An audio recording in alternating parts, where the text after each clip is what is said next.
So probably what we're going to do in this is we're going to look at January. So in this paper, they're not going to have that much depth of detail for January.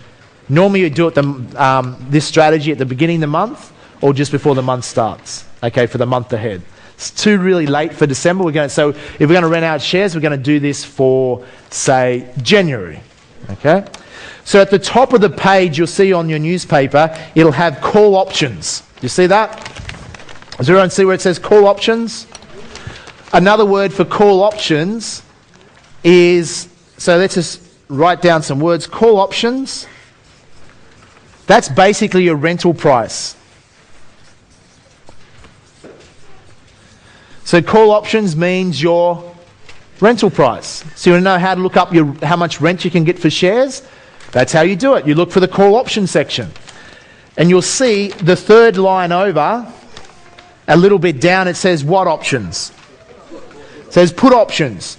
So jot that down. Put options means insurance prices. Is this like decoding it all for you? So rental prices is call options. Put options is your insurance prices. So when we look at how to insure shares or sell insurance, we're going to look at the put option section.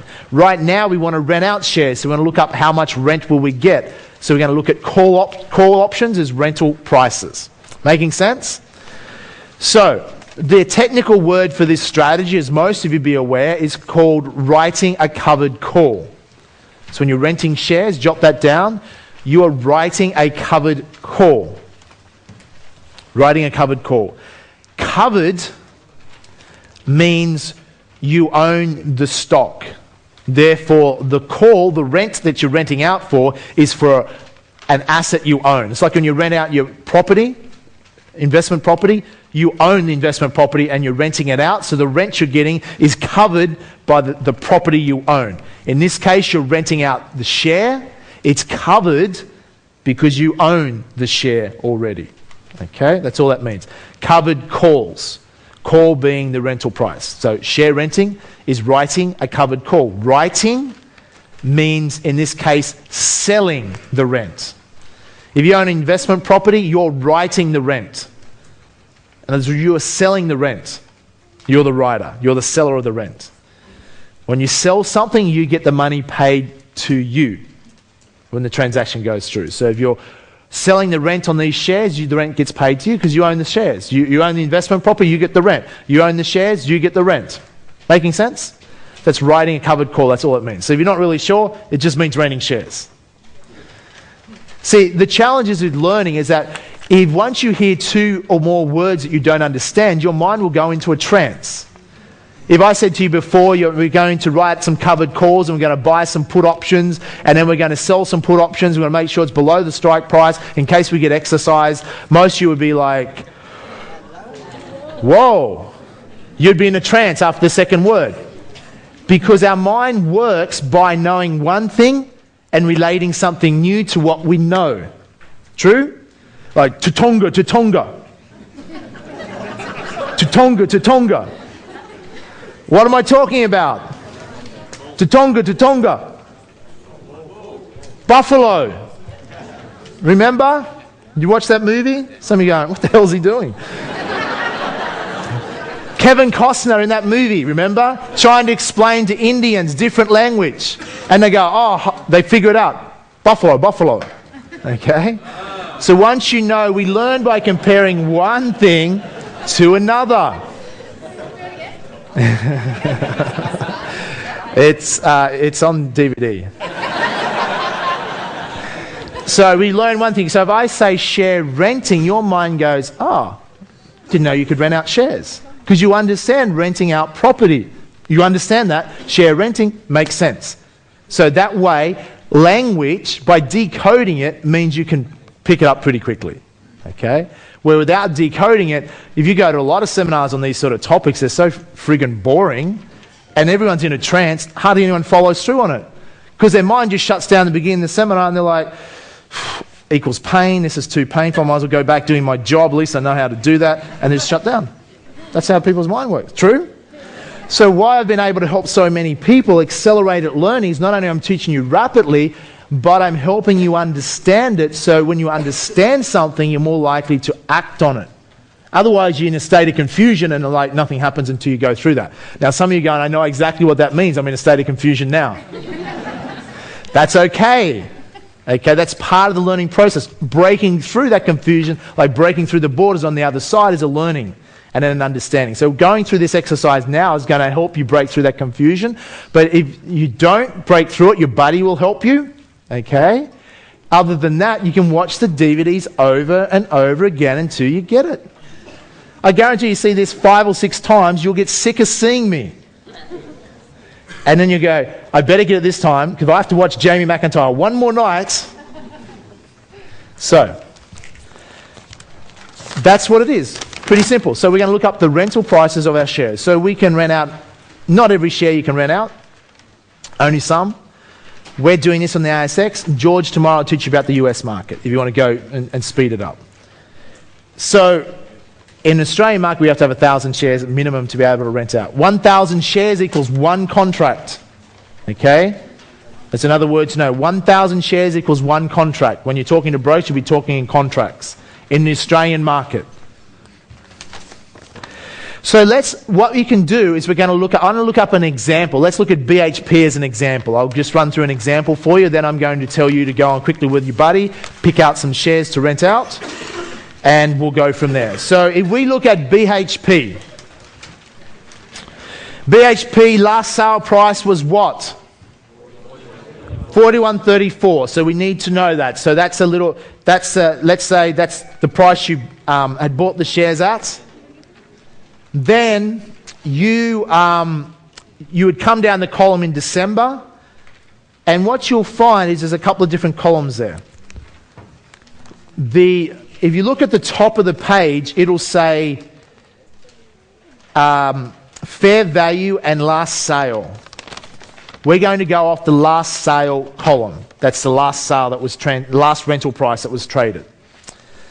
So that would be the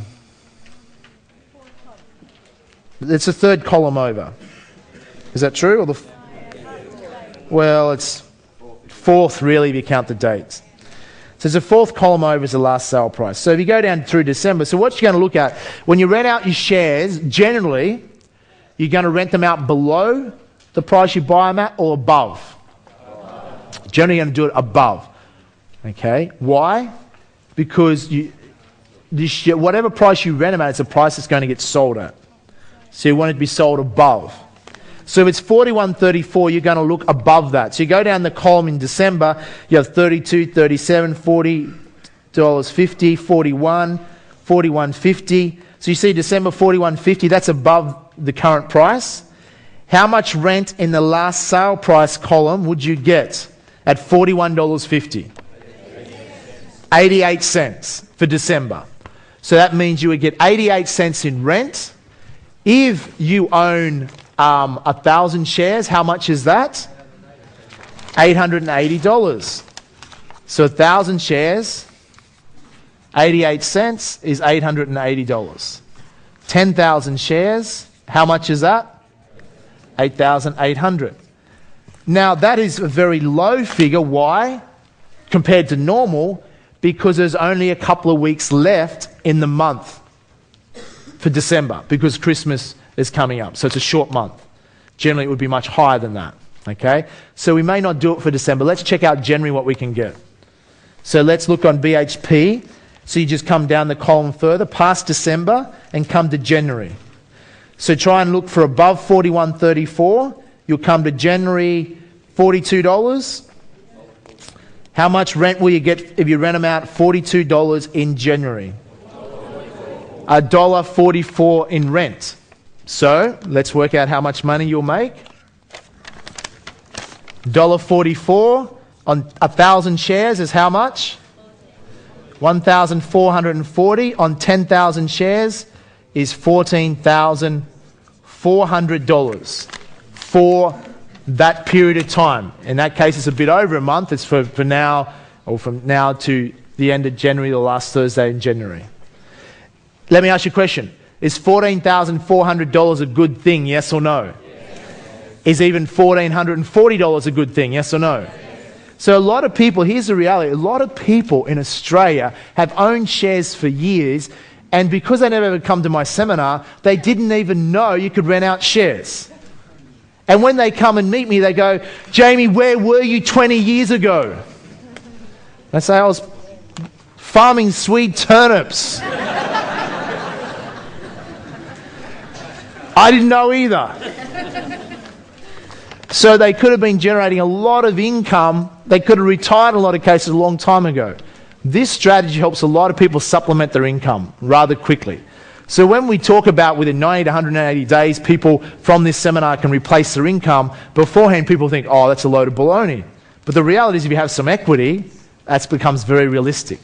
And then when you see tomorrow how do you enhance these strategies, it becomes very realistic. What I love about this strategy, one, it's sustainable, works long term, consistent, and it's given you a higher return by actually lowering your risk. Very hard to find better strategies than that. It's not perfect, there's no perfect investment, but this is pretty close to it. You combine this, renting shares, with a good property portfolio. Those combined together long term is a pretty good strategy. Okay, that's why people like it. So you can certainly do more advanced stuff, but as far as consistent, sustainable, doesn't take a lot of time. You don't need to be sitting in front of a computer. You can do this 5 minutes a month. You can do this anywhere in the world you can be and still generate extra cash flow.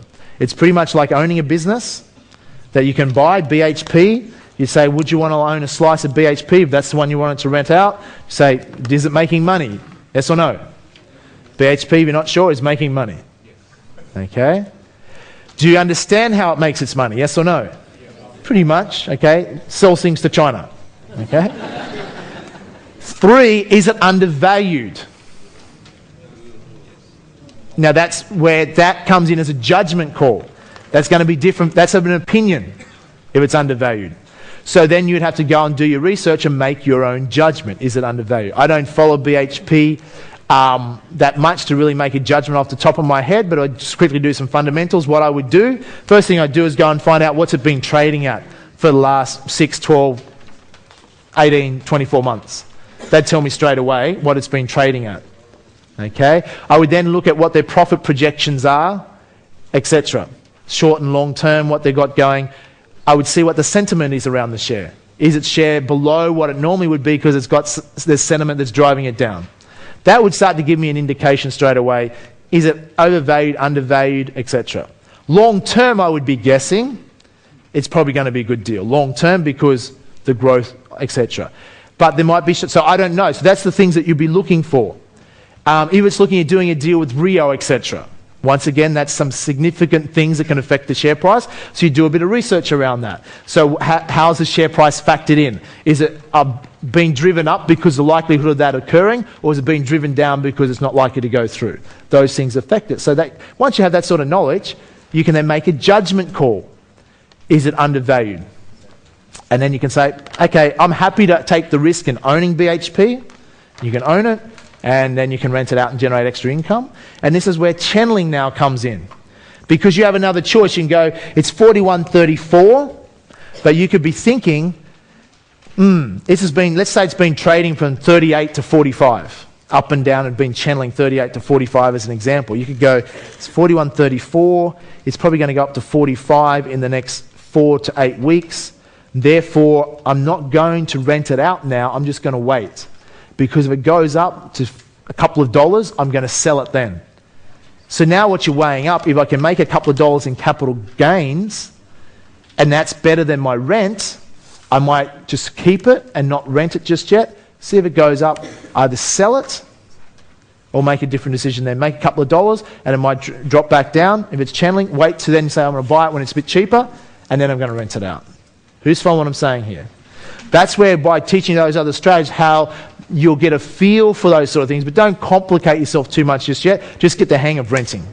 Okay? The good thing about being in the market is you'll learn these other things whether you like it or not. Okay? You'll find it out sooner or later. Because, sometimes you go along, nothing much, you don't need to know a lot of these finer distinctions because nothing much happens. But it's a little bit like I was flying a plane the other day. I'm not a pilot yet, but I was flying anyhow. And coming back from the farm, and I had a pilot there, and he's an instructor. He says, do you ever flown a plane before? I said, not really. You want to go? I said, yeah, no problems. I said, I've always wanted to know how to fly one of these things in case the pilot has a heart attack, how you put one of these things down. It always worried me that. You know, you imagine that you're in a plane and the pilot has a heart attack and you have to land it, and then you wish you had Flight Simulator. So the moral to the story I was going to tell you, I completely forgot. I was going to tell you something really critical about flying planes that was going to help you in the share market. It'll come back to me.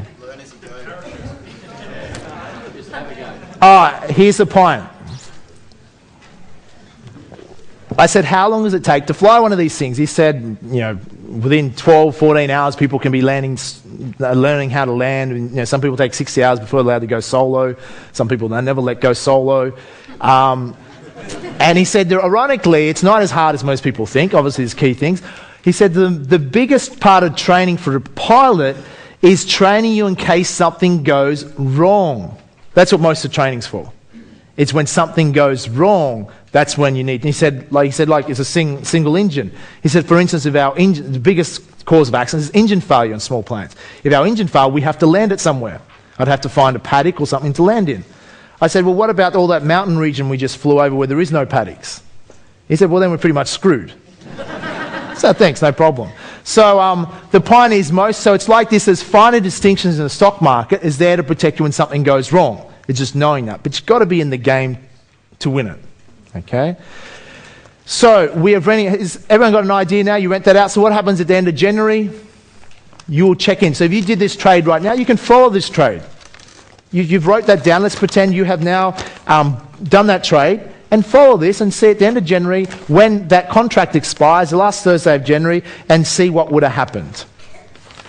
What you already know, if you have 10,000 shares, you've got your 14,400, you know that's yours. If BHP is still around that price, hasn't gone above 42, then you haven't been exercised. If it has gone above 42, most likely you've been exercised, especially if it stayed above 42 towards the end of the month.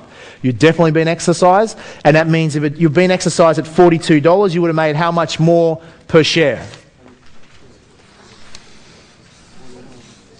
$41.34 you bought it at, you sold it at $42, you made an extra 66 cents on 10,000 shares, is how much more?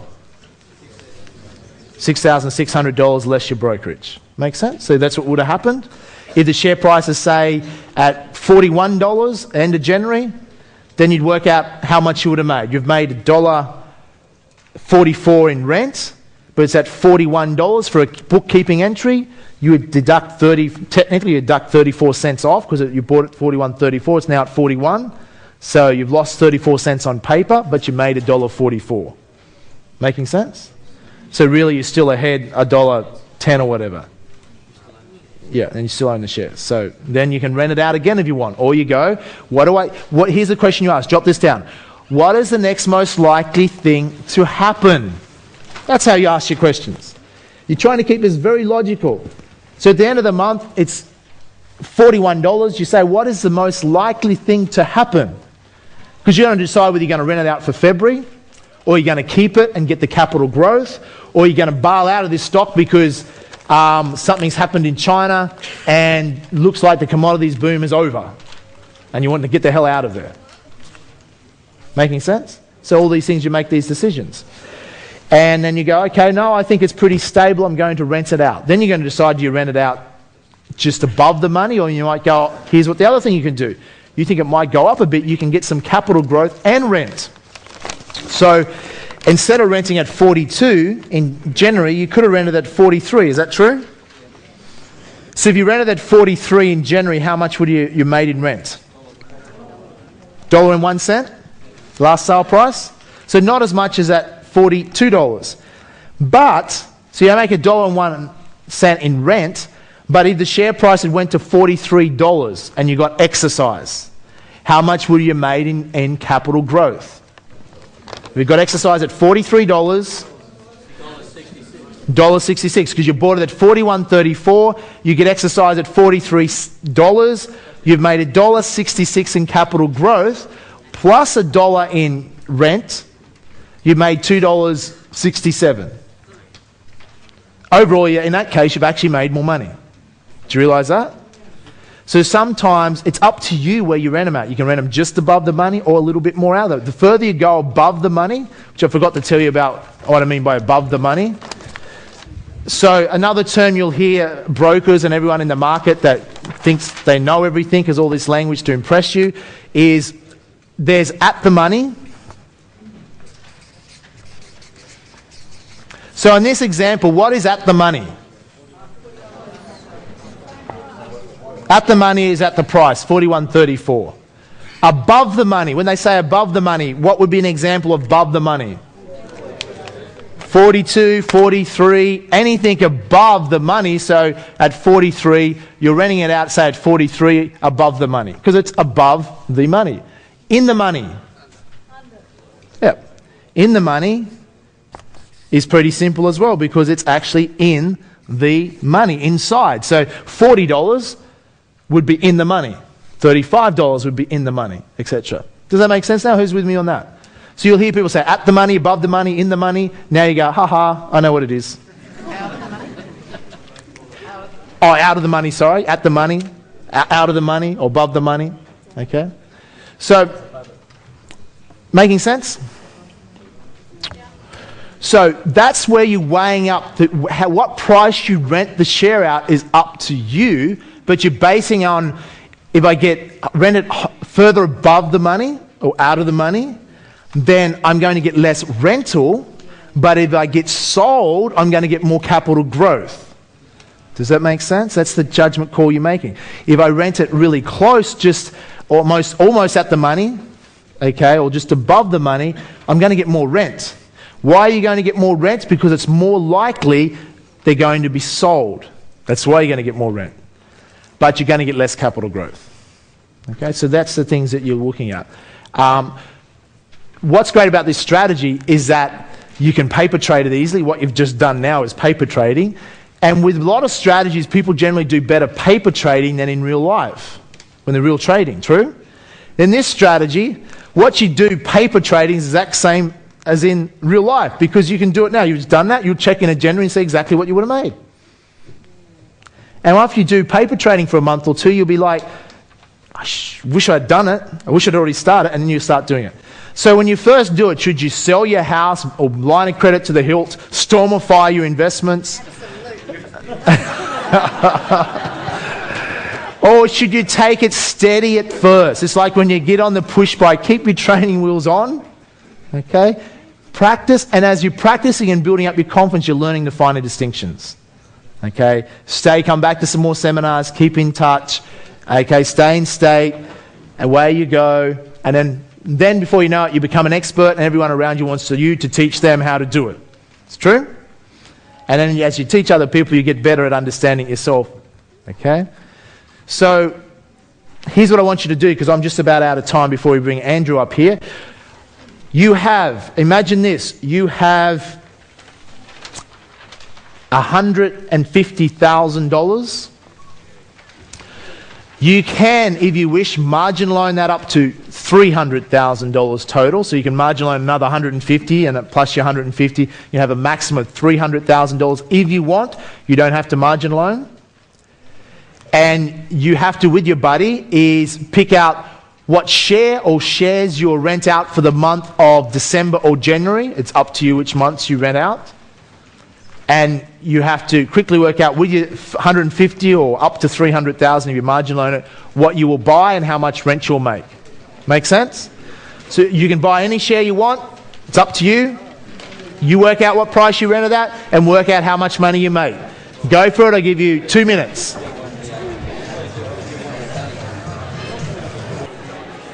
Okay, class.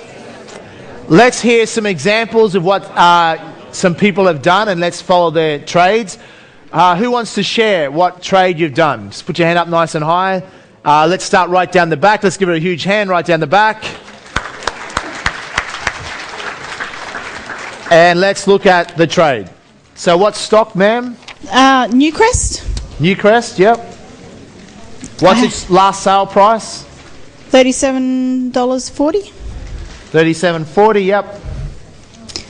With the $300,000, So you use the whole 300,000. So she used a margin loan. So 300,000. How many shares did you buy? I could buy 8 contracts, 8,000 shares. 8,000 shares. So I bought 8 calls. I sold 8 calls at 41 strike. At $41. So how much did you get per? Got 93 cents. So 8,000, you got 93 cents. Okay. And she strike price was $41. So how much did that give you as far as a dollar amount? $7,444. 7,700 and... No, it's 440. So 7,440. What month was this? January. January. Yep, so she did it for January. So it's a bit over a month. Okay. So everyone follow that. So she chose Newcrest and she got 93 cents for January. Okay, which comes to $7,500 basically. And her strike price is $41.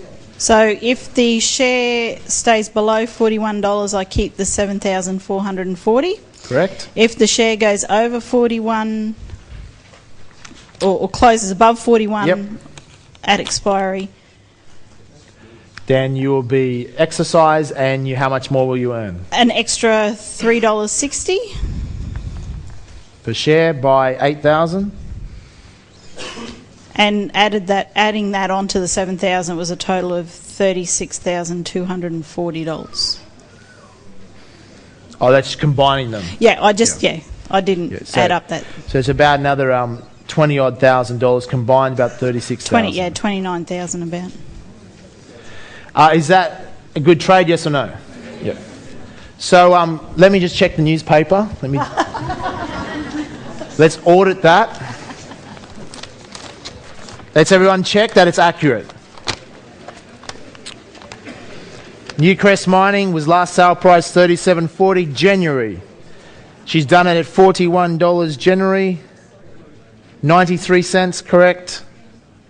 So correct, ma'am. Yes. Give her a hand.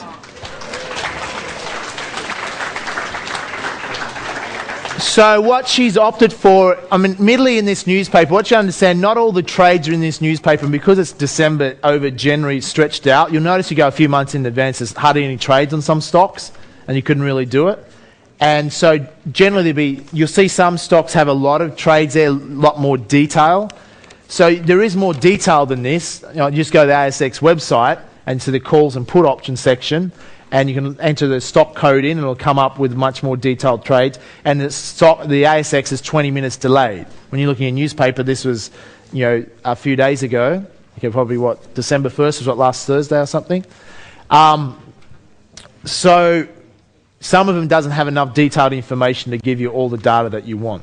Okay, and sometimes the paper's a little bit old, in the sense that some of the transactions weren't done. Or there weren't enough transactions there to be done. So in that case, that's a very good trade. She's done it well out of the money. So if she does get sold, she makes a hell of a lot more money. Okay? So that's good. You happy with that? Yeah. So she's, and you borrowed $150,000, you used $150,000 from wherever, line of credit or somewhere like that. Okay, is that realistic for some people? If you had $150,000 in line of credit in equity that you could access, you could actually do that trade on Monday. Do you realise that? You can't do it today because it's Saturday. Okay. If you don't have $150,000 in line of credit, ask your buddy whether they do. Okay, let's do another. Who else wants to share? One more.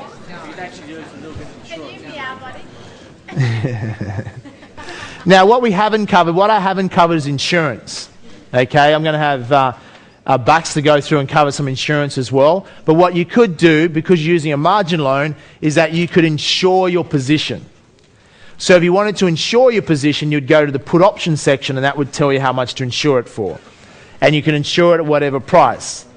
Generally, what I teach, in the home study, I teach you cheap insurance, which is just a terminology I created, where you might insure it a fair bit below what it's trading at, just to cover in case it's a September 11th or a total meltdown. Okay, And that would just give you peace of mind. That will cost you, so when you get your 93 cents, you might be paying back 10 or 20 cents in insurance. So it reduces your profit, but it gives you peace of mind.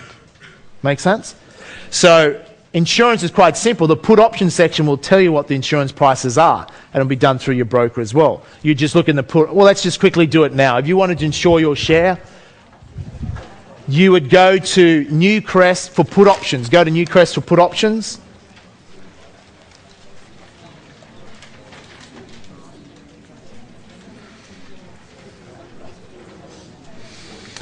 And you want to insure it for January.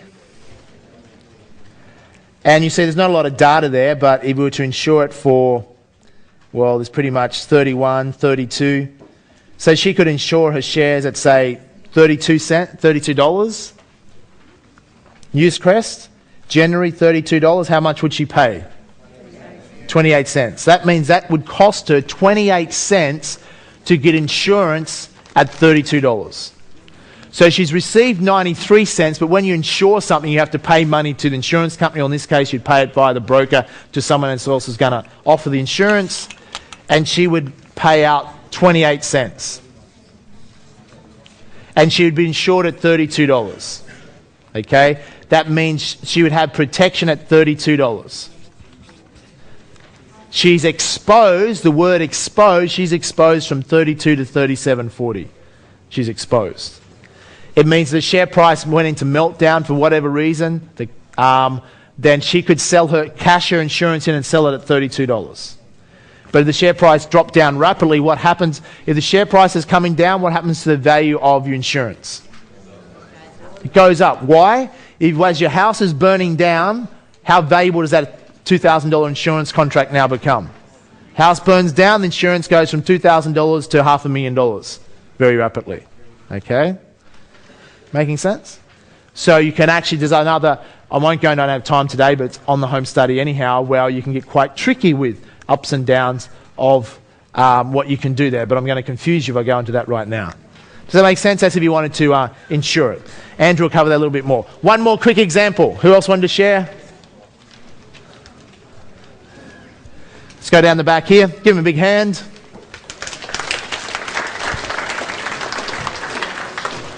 Hello guys, we chose CBA. Okay, CBA, yep. We got a margin loan on our 150, so a total of 300k. We bought it and the price was $53.85, so we were able to get 5 contracts. 5 contracts because your margin loan, yep. So 5,000 shares, 5 contracts. Mm-hmm. Yep.